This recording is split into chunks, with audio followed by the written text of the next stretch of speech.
Assalamualaikum warahmatullahi wabarakatuh. Saya Marcella Andriani dari kelas Manajemen Diswaf D semester 5 ingin mempresentasikan tentang harta wajib zakat yang disebutkan dalam nas Al-Quran dan juga hadis. Secara umum, kategori harta yang disebutkan dalam nas Al-Quran dan hadis ada 5 jenis, yaitu emas dan perak, pertanian, perdagangan, binatang ternak, dan rikos atau harta karun. Untuk yang pertama ada zakat emas, perak, dan uang. Kategori pertama zakat mal adalah emas dan perak, dengan alasan emas dan perak merupakan harta berkembang yang menjadi simpanan potensial. Kewajiban mengeluarkan zakat emas dan perak terdapat dalam firman Allah Quran surat At-Taubah ayat 34 sampai 35.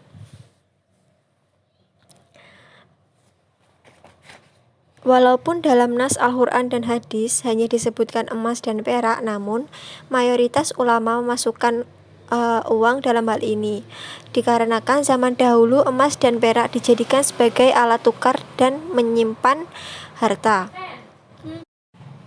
Kemudian nisab dan kadar zakat emas, perak, dan uang. Untuk nisab emas, mayoritas ulama mengatakan bahwa nisabnya adalah 20 miskol atau 20 dinar. Ulama juga berbeda pendapat dalam konversi timbangan kontemporer atas nisab ini. Mayoritas mengatakan bahwa 20 dinar setara dengan 85 gram emas. Perhitungan ini mengikuti pendapat bahwa 1 dinar adalah 4,25 gram emas.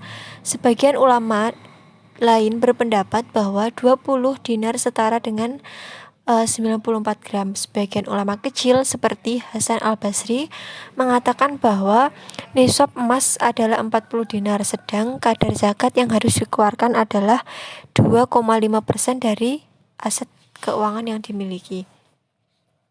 Kemudian ada zakat perhiasan yang termasuk dalam emas, perak, dan juga uang ini. Para ulama telah sepakat bahwa tidak ada wajib zakat pada intan, berlian, mutiara, dan batu-batu permata lainnya, kecuali perhiasan tersebut telah dijual atau sudah diperjualbelikan dan hasilnya itu wajib dikeluarkan zakatnya. Adapun mengenai perhiasan wanita berupa emas dan perak, ada selisih pendapat. Abu Hanifah dan Ibnu Hazm mengatakan wajib zakat apabila telah mencapai nisab. Ketiga imam lainnya berpendapat bahwa tidak wajib zakat pada perhiasan-perhiasan wanita selama dalam kondisi wajar. Jika berlebihan, maka untuk kelebihannya itu wajib dizakati. Mereka beralasan bahwa perhiasan wanita adalah halal dan merupakan kebutuhan seorang wanita, sehingga perhiasan yang dipakai perempuan tidak wajib dizakati selama dalam jumlah yang wajar.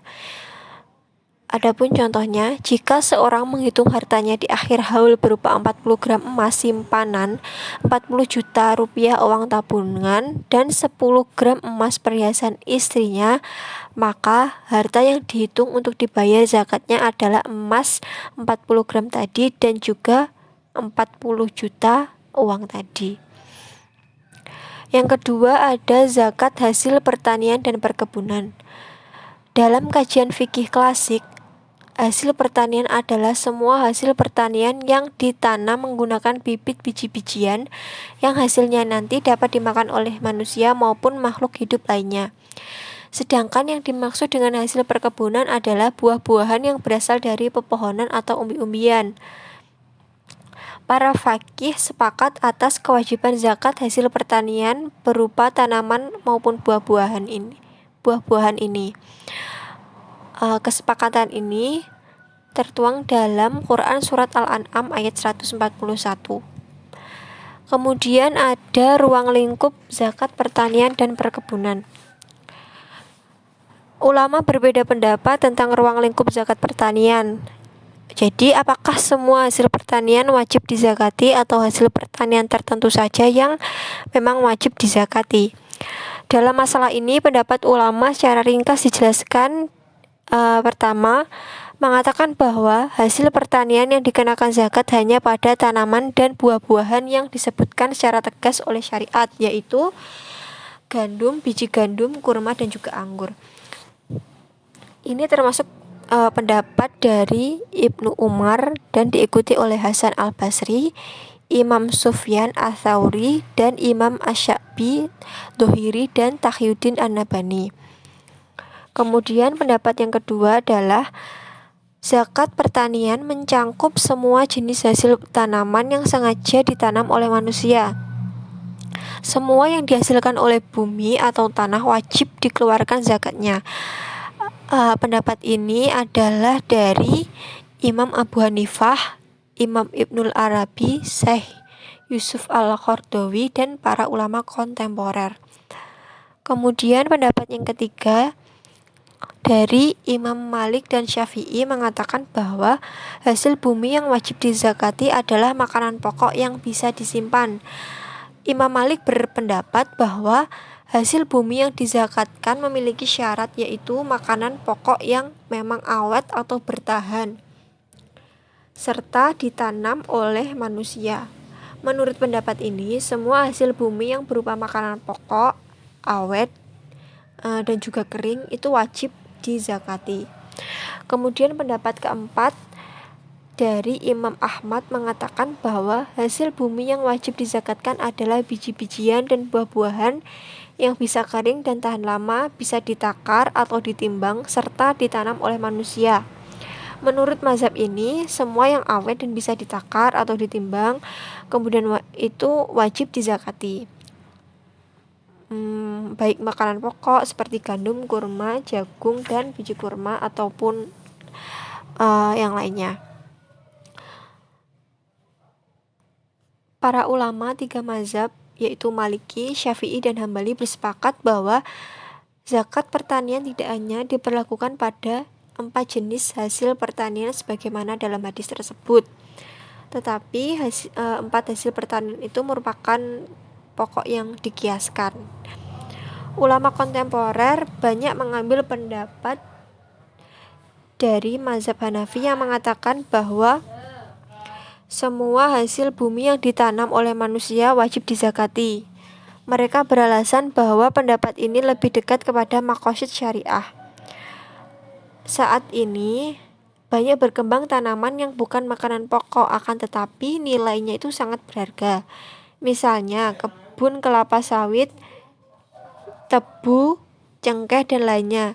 Jika berpatokan pada mazhab-mazhab selain Hanafi, bisa jadi mereka yang menanam tanaman tersebut tidak wajib zakat dan akhirnya akan menimbulkan rasa ketidakadilan pada petani.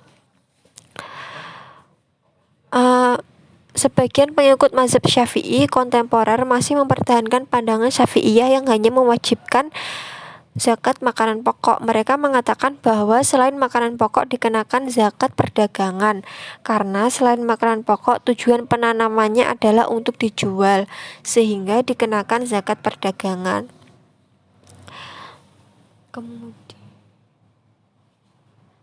Kemudian ada kadar zakat pertanian. Kadar zakat pertanian dan perkebunan ditentukan dengan sistem pengairan yang diterapkan untuk pertanian maupun perkebunan. Antara lain, 1. Apabila hasil pertanian tidak butuh biaya dan tenaga dalam pengairannya, misalkan lahan pertanian sangat mudah, sangat banyak air, mudah tercakup aliran irigasi dari pemerintah yang gratis sifatnya, atau sifat tanamannya yang memang tidak membutuhkan air yang banyak. Dalam kasus tersebut, persentase zakatnya 10% dari hasil pertanian.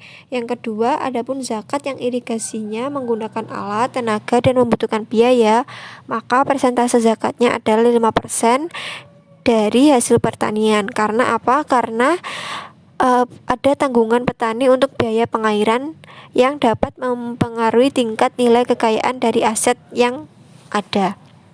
Yang ketiga, ada sebagian ulama berijtihad apabila pengairan pada setengah period lahan sangat mudah dan setengah period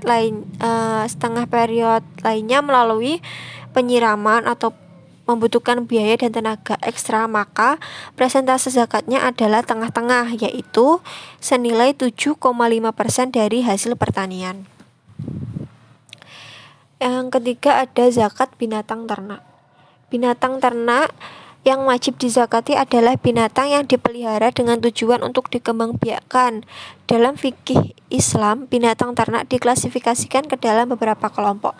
Yang pertama adalah pemeliharaan hewan dengan tujuan memenuhi kebutuhan-kebutuhan pokok atau alat produksi, semisal memelihara kerbau yang dimanfaatkan untuk kepentingan membajak sawah atau kuda yang dimanfaatkan sebagai alat transportasi. Maka ternak kategori ini tidak wajib dizakati. Yang kedua adalah hewan yang dipelihara untuk tujuan memproduksi suatu hasil komoditas tertentu, seperti binatang yang disewakan hewan susu perahan, dan juga hewan pedagang. Yang ketiga adalah hewan yang digembalakan untuk tujuan peternakan atau pengembangbiakan. Secara umum, binatang yang dikembangbiakan oleh manusia itu terbatas. Dalam fikih zakat, binatang ternak yang wajib dizakati ada 3 tipe, yaitu unta dan berbagai macam jenisnya, sapi dan berbagai macam jenisnya, termasuk kerbau, kambing dan berbagai macam jenisnya seperti domba. Kemudian ada nisab unta dan kadar zakatnya. Seperti yang ada di PPT mengenai jumlah ekor yang dimiliki jumlah ekor unta yang dimiliki seseorang, dan juga berapa jumlah zakat yang harus dikeluarkan. Ini ada keterangan mengenai nisab unta dan kadar zakatnya. Kemudian ada nisab sapi dan zakat kadarnya. Secara umum nisab sapi adalah 30 ekor dengan keterangan seperti yang sudah dijelaskan di PPT, dengan perumpamaan. Misalnya Ahmad mempunyai sapi sejumlah 120 ekor, maka wajib mengeluarkan zakat sejumlah 4 ekor sapi umur 1 tahun dan atau 3 ekor sapi umur 2 tahun. Kemudian ada nisab kambing dan kadar zakatnya. Secara umum nisab kambing adalah 40 ekor. Tidak wajib zakat terhadap kambing hingga berjumlah 40 ekor. Jadi jika belum berjumlah 40 ekor, maka tidak wajib dikeluarkannya zakat. Kemudian yang terakhir adalah zakat rikos dan barang tambang. Rikos adalah harta terpendam dalam perut bumi yang dimiliki oleh orang masa lalu yang tidak diketahui siapa pemiliknya. Definisi ini menurut ulama Syafi'i. Yang kedua ada ulama Hanafi, mendefinisikan rikos adalah semua barang yang ditemukan dalam perut bumi termasuk barang tambang.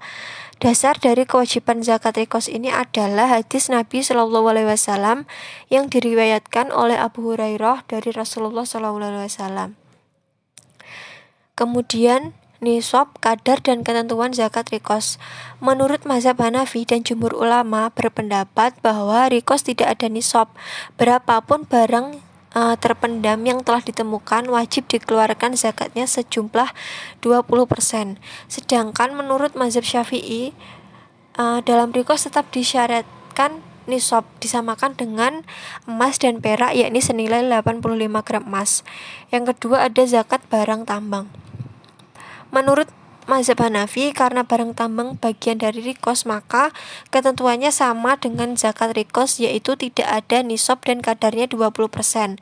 Menurut mazhab Syafi'i dan Hambali, nisab barang tambang sama dengan nisab emas, yaitu 20 dinar atau sekitar 85 gram emas, sedangkan kadarnya adalah seperempat puluh atau 2,5%. Sekian penjelasan dari saya, kurang lebihnya saya mohon maaf. Terima kasih. Wassalamualaikum warahmatullahi wabarakatuh.